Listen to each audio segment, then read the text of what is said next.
It's Monday, the 26th of March 2018. I'm Yvonne Okwara Matole. The big story tonight is all about the return of Miguna. That's right, he's back in the country, but he's still held up at the Jomo Kenyatta International Airport over a re-entry visa controversy. The fiery politician has declined to obtain the visa, demanding to be let in as a Kenyan citizen rather than as a Canadian. The fiery lawyer, as you may remember, was deported to Canada on the 6th of February following his role in the January 30th controversial swearing-in of Raila Odinga as the people's president. On the big story tonight, we will look at the legal fault lines in Miguna's deportation and his return. Will he get his Kenyan passport back? And when? Where have the custodians of the law failed, if at all? Can Miguna go back to court and appeal? Our conversation will also look at the impact of Miguna's return on the ongoing changes in opposition politics. While in Canada, Miguna expressed his displeasure with the famous Odinga-Uhuru handshake, calling Raila Odinga a betrayer. Will Miguna be able to revive and sustain the course of resistance by himself? Does he remain relevant to Raila Odinga? Or should we expect another Miguna versus Odinga showdown, as was the case when Miguna published Peeling Back the Mask? Join the conversation on Twitter tonight. Tweet us at KTN News, at Yvonne Okwara. The hashtag to use is The Big Story. My guest tonight, the Vice Chairperson of the Kenya National Commission on Human Rights, George Morara, and Ishmael Nyaribo, a legal and political analyst, are joining us on the show tonight to discuss this. Let's cross over now to where the drama is still unfolding on this big story.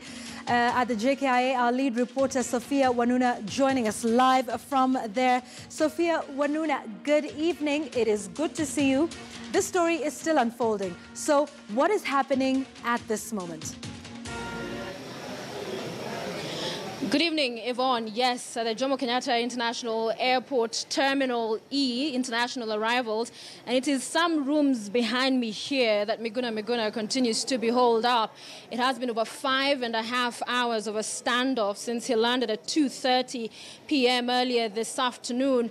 What was interesting is that flight was not in the manifest. The schedule usually outlines the flights that are coming in, what time, if there are delays as well. Those are indicated on the schedule that are all over the airport, and therefore you can track that. So earlier on, there were fears that he may not be coming back, but at 2:30, once he landed, we had confirmation he had in fact arrived. But upon his arrival, with of course a Canadian visa, then came the issue of entering into the country, and that has been the issue of concern because the authorities here, the immigration officials, insisting that he gets what they're talking about as a courtesy visa, which lasts about 6 months, as his situation and status is revised, Yvonne. However, Miguna has been adamant alongside his lawyers. We understand with him inside. In fact, there's a video we've just received from the council there having some tea and mandazi. You have Senior Counsel James Orengo. You have the likes of Nelson Havi, Haminwar as well, and others, as well as a Kenya National Commission on Human Rights official who is supposed to be supervising this process, ensuring that court orders are adhered to. So that what we are witnessing here tonight, Yvonne, is another yet incident, an example of the disregard of court orders, because on the 26th of February, the High Court gave out 6 particular orders, and one of those orders that was suspending the directions and finding of the CS Interior, that's Dr. Matiang'i, that had negated the citizenship of Miguna, said that when he sought to have it back, it was done unprocedurally, and therefore he had ceased to be a Kenyan citizen and only held a Canadian citizenship. So in that regard, the narrative from government was he was deported as he was not a Kenyan citizen. However, that was suspended pending the hearing and determination of the petition. The second order that Judge Muita gave in that particular ruling was directing and also suspending the orders of the Directorate of Immigration that had taken away Miguna's passport, in fact perforated it, which is in essence distraction. They had given a case for why they'd done that, but the judge finding they should restore his passport, again pending hearing and determination of the matter. Also in this particular ruling, Judge Mwita also found that the National Resistance Movement, for which Miguna is a leader and had been listed and found by the Interior CS to be a criminal organization, that stood as well suspended until the matter was heard and determined. The fourth order we saw there, Yvonne, and why we're seeing a Kenneth CR official here tonight, was that Kenneth CR was to oversee this process, to ensure that kind of flow and smooth transition and entry of Miguna up until these matters are conversed in the court of laws is happening. That is yet to take place. But also very critical, an order given to the Directorate of Immigration to facilitate the entry of Miguna, to return or reinstate his documentation, citizenship, until the matters are heard or conversed. And failure to that, the judge went on to say, Yvonne, that he then be allowed to come in with his Canadian passport up until, again, these matters are conversed. So tonight,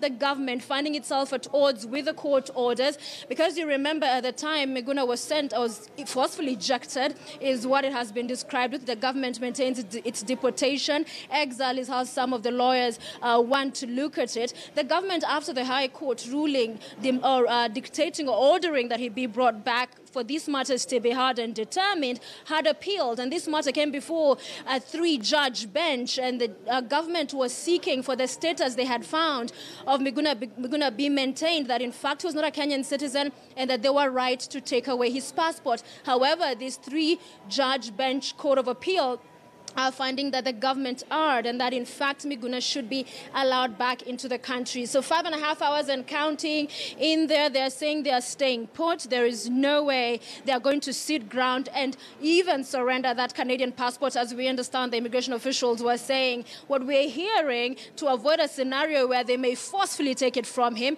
is that it has since been handed over to a member of the NRM. It has managed to exit with it from the premises. So as he stands right now, it would be a difficult situation to send him back to Canada without his proper documentation, and also the government maintaining and holding its ground that he cannot come in unless with that courtesy visa. Remember that the catch with this courtesy visa, Yvonne, is if in fact he was to agree to do so, it would prohibit him from engaging in any political discourse in Kenya. So it is quite limiting, sort of like a tourist visa. So you can find the discomfort a very vocal Miguna would have with this kind of an arrangement, because already, as you mentioned there, Yvonne, Miguna has denounced and expressed his displeasure with that famous handshake now between President Kenyatta and Raila Odinga, describing it as betrayal of the people of Kenya. He went on to talk about it as a betrayal of the hundreds of Kenyans who lost their lives during that electioneering period through the protests that were witnessed,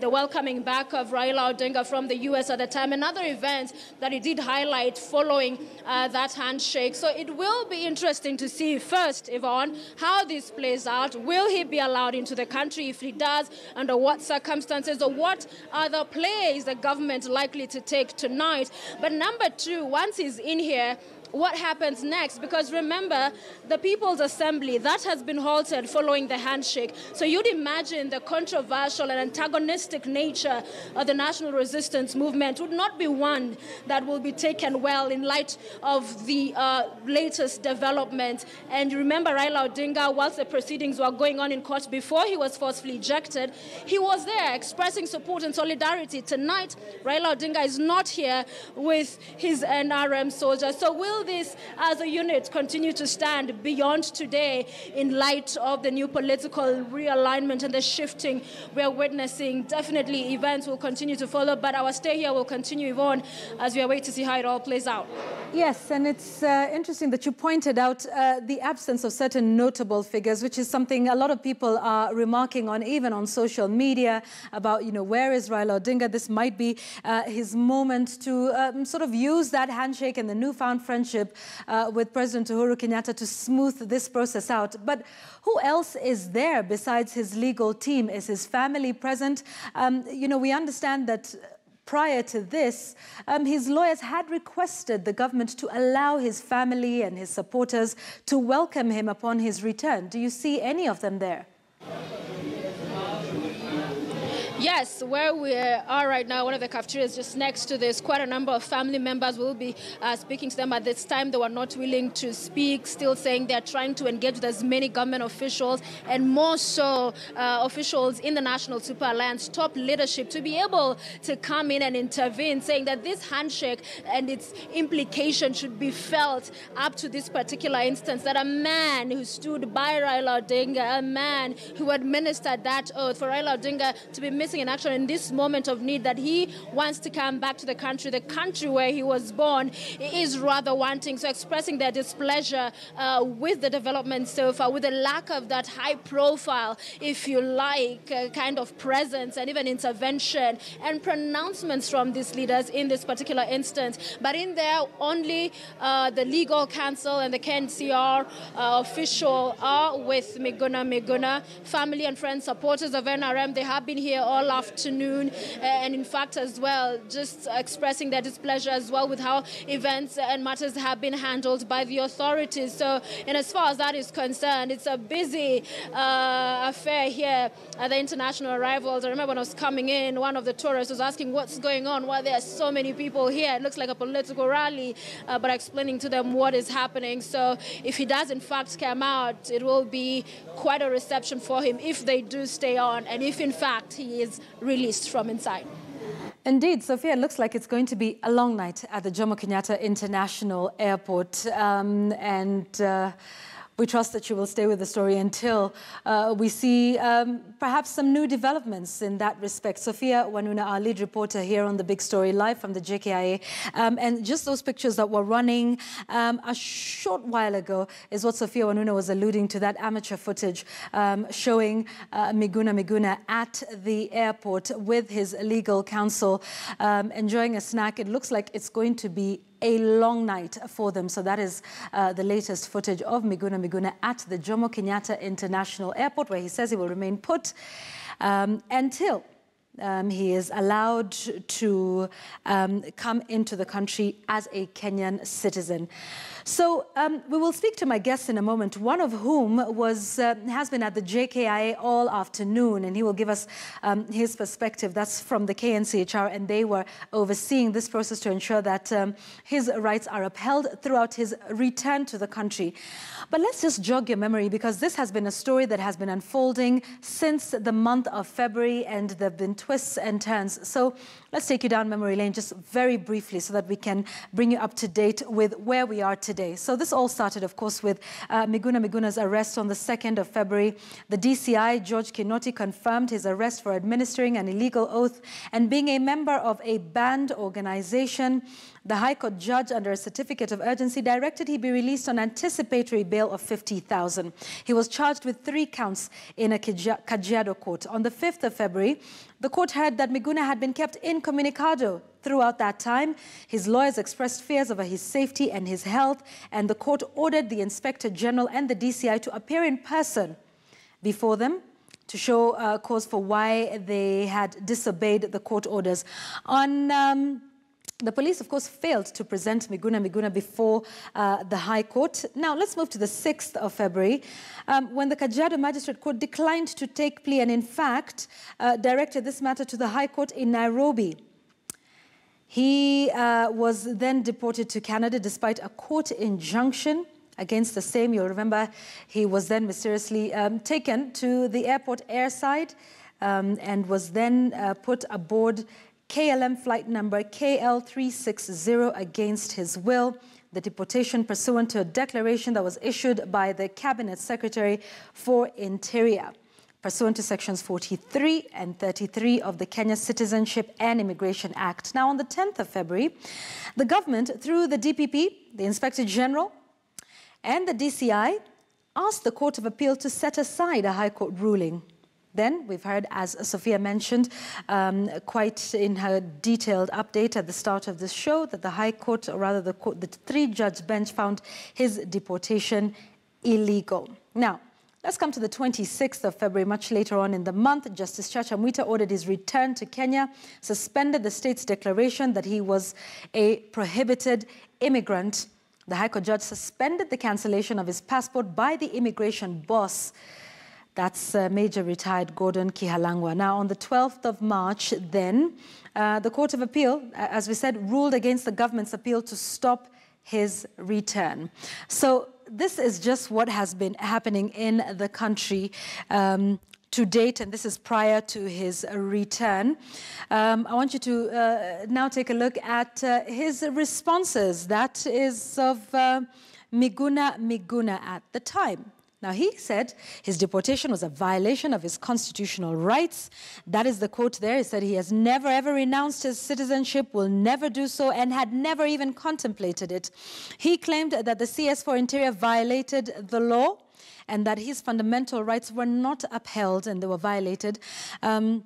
And he also went on to claim that 34 hooded criminals raided his home, whisked him away, failed to identify themselves and the reasons for their raid, and vowed to challenge his detention and deportation through his advocates and have what he called the perpetrators brought to book. So that has been his response. We will get to what he's been saying about the handshake in just a moment, because that's another facet of this discussion. Let's first get into the legality of the whole development that we have seen right now. My guests tonight, the Vice Chair of the Kenya National Commission Human Rights, George Morara, and Ishmael Nyaribo, who's a legal and political analyst. Gentlemen, good evening. Thank you for making the time to be with us. I'd like to start with you, George. You've been at JKIA all afternoon to basically oversee this process. What have been your observations as the Kenya National Commission on Human Rights with respect to his rights and how this process has unfolded? Thank you so much, Yvonne, for having me on studio. Indeed, as you rightly say, we have been, not only myself, but a whole team. The chair of the commission, Madam Kaguri Mbogori, got to the airport quite early at about 10. A colleague who has been monitoring this process very closely, Commander Musheke, has been there with a whole host of staff from the Kenya National Commission on Human Rights. And our brief was very clear as Sophia gave that very elaborate account of the order. We were there under order number 4, where we were required to monitor the return of Miguna to the country, and to really see that the return was in compliance with the court order, and that the return was also in compliance with the relevant human rights instruments in the country. But Yvonne, let me just say this upfront. I don't think we should have been where we are now if this process was handled differently. I think in the spirit of the handshake, really, what Major Gordon Kihalangwa should have done is to really comply with the court orders in total, because it is very clear from the court orders that the directives suspending Miguna's Kenyan passport were rescinded.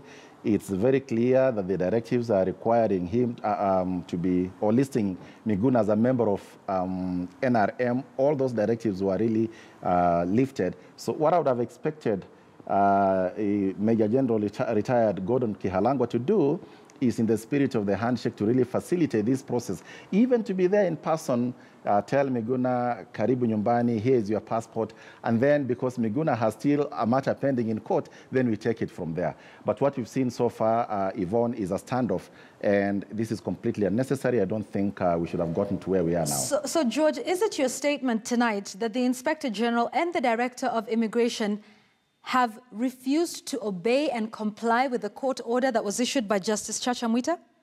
Well, largely so, because if you look at the orders, really, there's no basis of denying Miguna entry into this country as a Kenyan citizen, because the court was very clear. Where there were directives that had been given that is not a Kenyan citizen, the court said, no, let's put that in abeyance until we determine the matters that have been brought against him in court.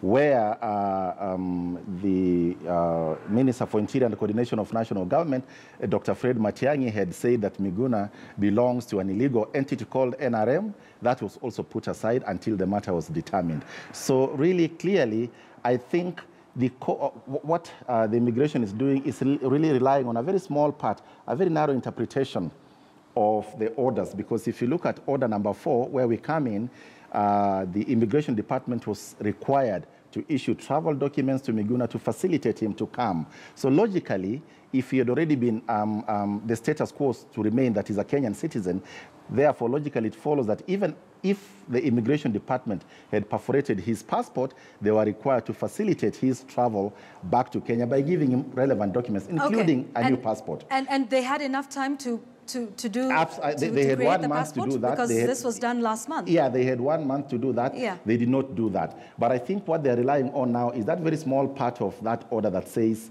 in default. That is where they don't give him the Kenyan passport, then Miguna will be at liberty to come back using the Canadian passport. All right. But Yvonne, if that was the approach we took in this country, we'll be in so much trouble. Let's even assume that Miguna was not a Kenyan citizen. Yeah. How many non-Kenyan citizens have we actually taken to our courts of law? Are we saying that if we found a non-Kenyan here who has broken the law, then we deport them? We've seen non-Kenyans being brought in our courts of law. George, hold that thought, because speaking of whether he should be allowed in or not, let me get Ishmael Nyaribo in on this.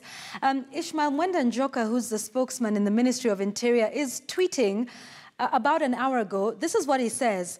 The government of Kenya has not denied Miguna entry into the country. Upon arrival at JKIA, he was asked to present the passport he traveled in.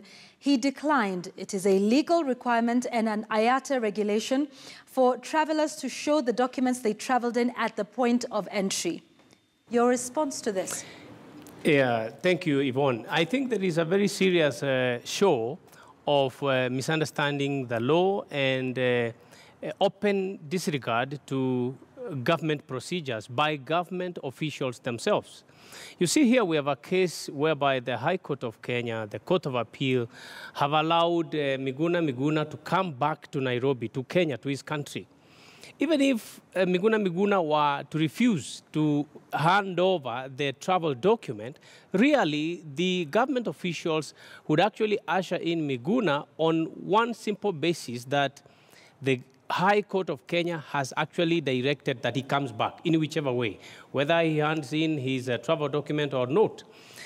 Secondly, you see a situation whereby junior officers, by junior I mean officers under the presidency and definitely lower than the presidency in Kenya, are not following suit, are not following what their master is doing. So they are really operating from certain cartelism type of leadership. They probably are calling each other between immigration, between the police force, and deciding that we will not allow this gentleman. While actually the head of state, together with the leader of opposition, have agreed that let us bury the hatchet and ensure that we can have our people now work peacefully. So I think that it is good to follow procedures. What Major Kihalangwa is saying, that under international law, you should present that document. That is true. And if it will require an hour or two to process a person entering Kenya, especially under the order of the High Court, that is fair enough. But why would those procedures require 5 hours keeping somebody at the airport? So I feel that government officials actually are letting down both the presidency, the opposition, the kind of peace that is being built. The people working against that are those officers who are in government, who are managing our systems. Okay, we want to take a short break now. When we come back, we will talk about the political environment into which Miguna is returning, and that is the fate of the national resistance movement. Here's one tweet from Reagan Hassan. It says, NRM is not dead. As a soldier in the generals movement, we have promised to stay the full course of justice, undeterred and